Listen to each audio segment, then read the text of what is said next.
ചൂരൽ മലയിൽ നിന്നും ഒരു ദൃശ്യം. ഉരുൾപൊട്ടലിൽ അത്ഭുതകരമായി ജീവൻ തിരിച്ചു കിട്ടിയ രണ്ട് ജീവിതങ്ങൾ.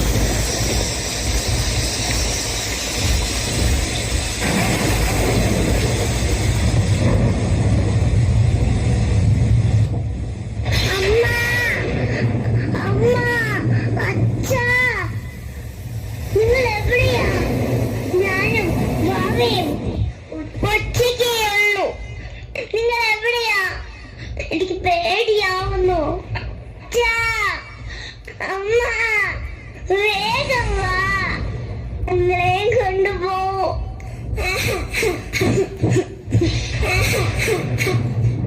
ആര് കേട്ടു ഈ നോവിന്റെ വിളികൾ? ഒന്ന് നേരം ഇരുട്ടി വെളുത്തപ്പോഴേക്കും ഇല്ലാതായ ചൂരൽമല. ഉരുൾപൊട്ടലിന്റെ വേദനയിൽ ദുരിതം അനുഭവിക്കുന്ന ഒട്ടേറെ ജനങ്ങൾ. ദുരിതാശ്വാസ ക്യാമ്പുകളും അവർക്കുള്ള സഹായ വാഗ്ദാനങ്ങളും. ഒറ്റയ്ക്കും കൂട്ടമായുമുള്ള ശ്രമത്തിന്റെ ഫലമായി ഒരു ജനതയെ തിരിച്ചു പിടിക്കാനുള്ള ശ്രമങ്ങളും. പക്ഷേ അതുമാത്രമല്ല, ഇനിയെങ്കിലും തിരിച്ചറിയേണ്ട പ്രകൃതിയുടെ മറ്റൊരു ഭാവം, മറ്റൊരു മുഖം. നമുക്ക് പ്രാർത്ഥിക്കാം, ആശിക്കാം, ഇനിയൊരു ദുരിതം, ഇനിയൊരു ദുരന്തം ഉണ്ടാവരുതേ എന്ന്.